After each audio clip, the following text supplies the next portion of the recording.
नमस्कार, India voice देख रहे हैं आप और मैं हूं आपके साथ शिवम दुबे। इंडिया वॉइस के खास कार्यक्रम देवभूमि समाचार में आप सबका स्वागत। बुलेटिन की शुरुआत करेंगे, रुक करेंगे खबरों की ओर। गृह और सहकारिता मंत्री अमित शाह की अध्यक्षता में मादक पदार्थों की तस्करी और राष्ट्रीय सुरक्षा को लेकर क्षेत्रीय सम्मेलन का आयोजन किया गया। सम्मेलन में वर्चुअल माध्यम से सीएम पुष्कर सिंह धामी शामिल हुए। इसके साथ ही कई राज्यों के मुख्यमंत्री भी बैठक में शामिल हुए। इसके साथ ही आपको यह बता दें कि सीएम धामी के नेतृत्व में ड्रग्स फ्री उत्तराखंड बनने की दिशा में तेजी से प्रदेश आगे बढ़ रहा है।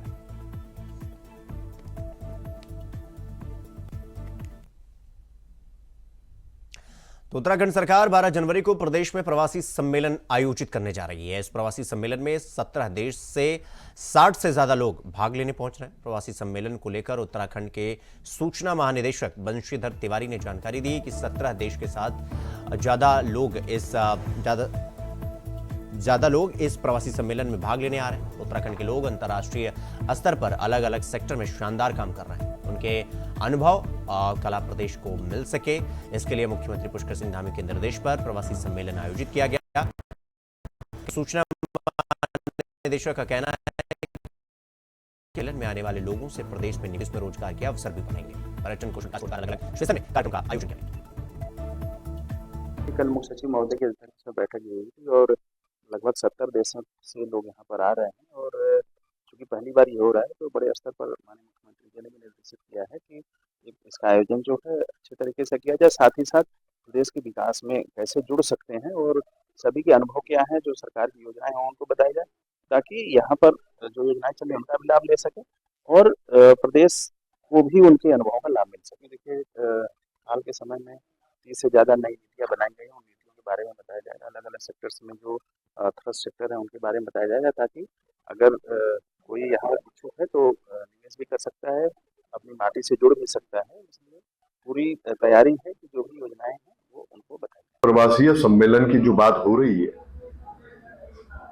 वो निश्चित रूप से एप्रिसिएशन के लायक है। अगर ये कदम सरकार उठा रही है, लोग आएंगे और आके निश्चित रूप से जो उनका एक ओरिजिन है पहाड़ में, पहाड़ से जुड़ने की वो कोशिश करेंगे। जो भी मास आएगा, अभी जो आपने बताया कि बढ़ चढ़ के उसमें लोग आएंगे, अपनी हिस्सेदारी देंगे, तो जहां उत्तराखंड लाभान्वित होने वाला है, अगर उत्तराखंड को कुछ लाभ मिलने वाला है इस प्रवासी सम्मेलन से, तो निश्चित रूप से करण महाराज जी के नेतृत्व में कांग्रेस पार्टी इसको अप्रिशिएट करेगी, सराहना इसकी करेगी। लेकिन सरकार जो है वो कितनी संवेदनशील है। 7 वर्षों से शासित है आप लोग, भाजपा से मेरा प्रश्न है, इन 7 वर्षों में आपने जो है धरातल पे पर्वतीय क्षेत्र विकास शून्य की स्थिति में आप कितने प्रोग्राम अपने इंप्लीमेंटेशन की तरफ ले गए हैं धरातल पे, पहाड़ में। पारंपरिक खेती को क्या बढ़ावा दिया, विलेज टूरिज्म में क्या काम किया है, फिशरी में क्या किया, फ्लोरिकल्चर में क्या किया है? कुछ नहीं किया है। आप सिर्फ जो है आपके सगुफे होते हैं। आप निश्चित रूप से कहीं सिंसियर नहीं है, कहीं संवेदनशील नहीं है। जो मास वहां वास कर रहा है पहाड़ में, उसके प्रति सरकार पूरी तरह से कहीं उनमें इमोशंस और सेंटिमेंट्स को लिए हुए उस जनमानस के बीच में जाने की जो बात अगर कांग्रेस पार्टी रखती है, तो ये पार्टी जो है सरकार में इस समय जो शासित है भाजपा, ये दूर दूर तक ये लोग एसी में रहने वाले लोग, पहाड़ से उस जनमानस से इनको कोई लेना देना नहीं। ये पहले स्वयं में सिंसियर हो, सीरियस हो, वहां पहाड़ के प्रति जो जनमानस वास कर रहा है उसके प्रति वाकई ये सोच रखे कि उन तक विकास पहुंचे। हमारी अवधारणा क्या थी? निश्चित रूप से अगर हमने उत्तराखंड राज्य अगर अलग लिया, उसमें अवधारणा क्या थी? उसके मूल में अवधारणा ये थी कि आखिरी पायदान का जो ग्रामीण है उस तक अच्छी हेल्थ फैसिलिटीज पहुंचे। तो अब रुक करेंगे बड़ी खबर की ओर। देहरादून से बड़ी खबर आपको बता दें कि बीजेपी ने बागियों पर कार्रवाई शुरू कर दी है और बागियों पर अनुशासन का डंडा चला है। निकाय चुनाव से पहले बड़ी कार्रवाई भारतीय जनता पार्टी की तरफ से की गई है और अब तक 94 बागियों को सस्पेंड किया गया है। 6 साल के लिए पार्टी से निष्कासित किया गया, यानी पार्टी से बाहर का रास्ता दिखाया गया। पार्टी विरोधी गतिविधियों को लेकर कार्रवाई की गई है। चुनाव संचालन समिति की बैठक के बाद ये बड़ी कार्रवाई की गई है। ये बड़ी खबर हम आपको बता रहे हैं। बीजेपी ने बागियों पर कार्रवाई शुरू कर दी है। तो हमारे सहयोगी हमारे साथ धनराज गर्ग हमारे साथ इस खबर पर ज्यादा जानकारी के साथ जुड़ गए हैं। धनराज, जिस तरह से बीजेपी ने बागियों पर बैठक की और उसके बाद एक बकायदा लिस्ट बनाई गई, बकायदा चर्चा किया गया और अब कार्रवाई की गई है, किस पर पार्टी के कानून के खिलाफ जाने पर कार्रवाई की गई है? क्या कुछ जानकारी की अपडेट आपके पास? बिल्कुल से हम देखिए, जिस तरीके से उत्तराखंड के अंदर जो निकाय चुनाव चल रहे हैं और उसके जो समीकरण है वो कहीं ना कहीं बागी बिगाड़ते हुए नजर आ रहे हैं, जिसको देखते हुए कहीं ना कहीं बीजेपी की तरफ से बागियों पर भी एक अनुशासनात्मक जो कार्रवाई है वो शुरू कर दी गई, क्योंकि आज ही एक लिस्ट तैयार की गई थी और इस पर 94 ऐसे लोग हैं जिनको पार्टी से निष्कासित किया गया है, यानी कि 6 साल के लिए इनको निष्कासित किया गया है। और आप देखिएगा, जब भी कोई चुनाव होता है, चाहे वो विधानसभा का चुनाव हो, लोकसभा का चुनाव हो या फिर नगर निकाय का चुनाव हो, तो उससे पहले कहीं ना कहीं जो नाराजगी है पार्टियों के अंदर देखने को मिलती है। कुछ लोग बागी होकर कहीं ना कहीं पार्टी के विरोध में चुनाव लड़ते हैं, तो ऐसे लोगों को बाहर का रास्ता दिखाने का काम कहीं ना कहीं बीजेपी पार्टी ने किया है, क्योंकि बीजेपी पार्टी का माने तो उनका साफ तौर पर कहना है कि बीजेपी पार्टी एक अनुशासनात्मक पार्टी है और जो अनुशासन की अवहेलना करेगा उसको बख्शा नहीं जाएगा, उसको कार्रवाई निश्चित है। और वही कार्रवाई देखने को आज यहाँ पर मिली है कि 94 लोगों को बाहर का रास्ता दिखाया गया है, क्योंकि ये लोग कहीं ना कहीं टिकट न मिलने से बीजेपी से नाराज थे और नाराज होने के बाद कहीं ना कहीं ये निर्दलीय के रूप में अपना दमखम जो है धरातल पर दिखा रहे थे, चुनाव में दिखा रहे हैं, जिसको लेकर इनको निष्कासित किया गया है। धनराज, जब चूंकि 94 लोगों को सस्पेंड किया गया है, 6 साल के लिए पार्टी से निष्कासित किया गया है, मेरा सवाल यह है कि ये 94 लोग कौन है? वो जो निकाय चुनाव या नगर पंचायत या निगम का चुनाव लड़ रहे हैं वो लोग हैं, या पार्टी के कार्यकर्ता भी हैं जो पार्टी के खिलाफ जाकर काम कर रहे थे, उनका भी नाम इन 94 बागियों के नाम में शामिल? बिल्कुल सीमा, आपने सही कहा है कि ये वो लोग हैं जिनके ऊपर कहीं ना कहीं पार्टी ने कार्रवाई की है, जो कि कहीं ना कहीं पार्टी के खिलाफ जाकर जो धरातल पे है काम करते हुए नजर आ रहे हैं, जिसमें से कुछ ऐसे भी हैं कि जो निर्दलीय प्रत्याशी के रूप में मैदान में है और कुछ ऐसे हैं कि जो कि अन्य प्रत्याशी को कहीं ना कहीं सपोर्ट करते हुए नजर आ रहे थे। ऐसे लोगों पर पार्टी ने कार्रवाई की है, क्योंकि पार्टी ने साफ तौर पर इनको कहीं ना कहीं इससे पहले भी अल्टीमेटम दिया था कि या तो पार्टी के हिसाब से काम करे, पार्टी के अनुशासन के अनुसार काम करें, यदि वो नहीं काम करते हैं तो उन पर कार्रवाई की जाएगी। और वो कार्रवाई अब देखने में आ रही है, क्योंकि आप देखिएगा चुनाव से पहले कहीं ना कहीं कुछ लोगों को मना लिया गया था, लेकिन कुछ लोग ऐसे थे कि जो माने नहीं थे और निर्दलीय प्रत्याशी के रूप में कहीं ना कहीं अपना नामांकन दाखिल किया था, तो उन पर कहीं ना कहीं पार्टी की तरफ से कार्रवाई की गई है और 94 लोग ऐसे हैं कि जिन पर कार्रवाई हुई है।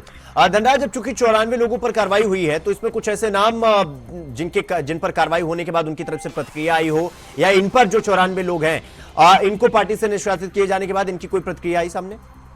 बिल्कुल, देखिए से हमने यदि प्रतिक्रिया की बात करें, जो 94 लोग हैं इनकी तरफ से ऐसी कोई प्रतिक्रिया नहीं है, क्योंकि ये लाजमी है, ये सभी पार्टियों में होता है कि यदि कोई तो पार्टी के खिलाफ जाता है तो उसके ऊपर इस तरह की कार्रवाई होती है और 6 साल के लिए इनको निष्कासित किया जाता है। लेकिन उससे पहले कहीं ना कहीं इनको चुनाव निपटने के बाद जो मनाने मान मनोबल का जो दौर चलता है, उसमें कहीं ना कहीं कुछ पार्षद जीत के आते हैं निर्दलीय के रूप में, तो उनको पार्टी में रला लिया जाता है। तो इसलिए कहा जाए कि प्रतिक्रिया आना संभव नहीं है, लेकिन ये जरूर है कि जो 94 लोगों को बाहर किया गया है वो एक तरीके से निर्दलीय के रूप में कहीं ना कहीं प्रत्याशी के रूप में मैदान में नजर आ रहे हैं।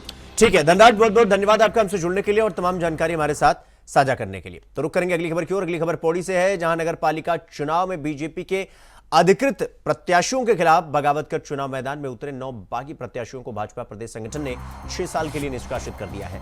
आपको बता दें कि इसमें अध्यक्ष पद प्रत्याशी से लेकर वार्ड सभासद के निर्दलीय प्रत्याशी शामिल हैं। इस मामले को लेकर भाजपा के कार्यकारी जिला अध्यक्ष कमल किशोर ने बताया है कि सूची में बीरा भंडारी, कुसुम चमोली और प्रियंका पंत हफलियाल ने भाजपा से बगावत कर अध्यक्ष पद पर अपना निर्दलीय नामांकन किया था और केशर सिंह नेगी को भी पार्टी से निष्कासित किया गया है, जिन्होंने अपनी पत्नी हिमानी को अध्यक्ष पद के लिए निर्दलीय मैदान में उतारा था।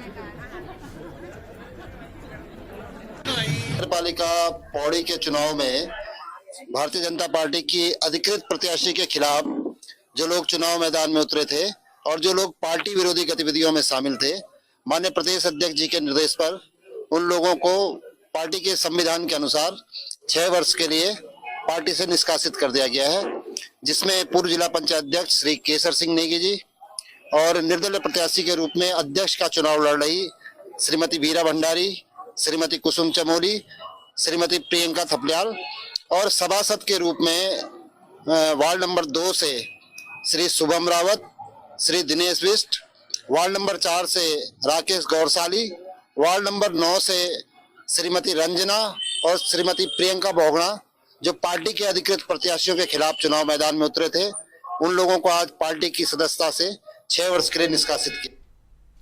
तो उत्तराखंड में निकाय चुनाव को लेकर बागी नेताओं पर प्रदेश कांग्रेस कमेटी ने सख्ती बरती है और कमेटी ने नगर निगम, नगर पालिका और नगर पंचायत क्षेत्रों में पार्टी प्रत्याशियों के खिलाफ बागी उम्मीदवार के रूप में चुनाव लड़ने वाले कांग्रेसजनों और पार्टी विरोधी गतिविधियों में संलिप्त पार्टी नेताओं को तत्काल प्रभाव से पार्टी की प्राथमिक सदस्यता से 6 साल के लिए निष्कासित कर दिया गया है। प्रदेश कांग्रेस अध्यक्ष करण मारा के सोशल मीडिया सलाहकार अमरजीत सिंह ने बताया कि रुड़की में मेयर पद के खिलाफ अपनी पत्नी को बागी के रूप में चुनाव लड़ा रहे पूर्व मेयर ईश्वरपाल राणा और कई नेताओं के खिलाफ अनुशासनात्मक कार्रवाई की गई है। सभी को पार्टी से 6 साल के लिए निष्कासित किया गया।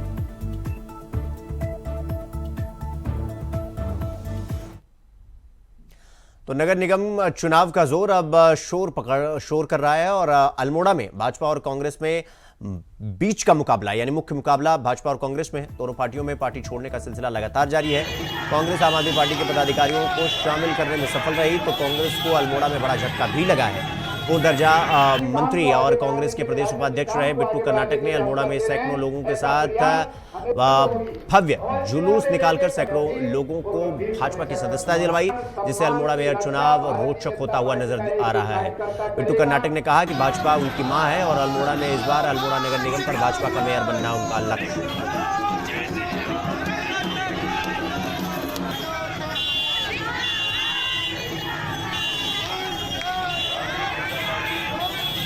के सामने और प्रदेश अध्यक्ष जी के सामने कहा था कि भारतीय जनता पार्टी मेरी माँ है और जैसे हर व्यक्ति का अपने माँ के प्रति एक कर्तव्य होता है, मैं उस कर्तव्य को निभाने के लिए आज आया हूँ। हम पूरे निष्ठा के साथ, ईमानदारी के साथ, लगन के साथ अपने बहुत ही कर्तव्यनिष्ठ, कर्तव्यपरायण ऐसे हमारे साथी हैं अजय वर्मा जी, जिनके लिए पूरी भारतीय जनता पार्टी एकजुटता के साथ उन्हें जिताने का काम करेगी और हम सब इस बात के लिए प्रतिबद्ध हैं कि इस अल्मोड़े का विकास तब संभव है जब भारतीय जनता पार्टी का मेयर और अजय वर्मा जैसा योग्य व्यक्ति मेयर के रूप में यहाँ बैठेगा तो निश्चित तौर पे अल्मोड़े का विकास होगा। नगर निकाय चुनाव के लिए इन दिनों प्रदेश में आदर्श आचार संहिता लागू है और राज्य निर्वाचन आयोग की ओर से आदर्श आचार संहिता का पालन कराया जा रहा है। सभी संबंधित विभागों, अधिकारियों और राजनीतिक दलों और जनप्रतिनिधियों को आदर्श आचार संहिता के निर्देशों की जानकारी दे दी गई है। राज्य निर्वाचन आयोग के सचिव राहुल कुमार गोयल ने बताया कि जिला प्रशासन, पुलिस और आबकारी विभाग की ओर से चेकिंग अभियान चलाया जा रहा है और अभी तक 54 लाख से अधिक की अवैध शराब पकड़ी गई है। इसके साथ ही 9 करोड़ से अधिक की नारकोटिक्स भी पकड़ी गई है। राज्य निर्वाचन आयोग के सचिव ने बताया कि प्रत्याशियों पर खर्च के लिए भी संबंधित अधिकारियों की ड्यूटी लगाई गई है और प्रत्याशियों के खर्च का पूरा डाटा इकट्ठा कर राज्य निर्वाचन आयोग को भेज रहे हैं।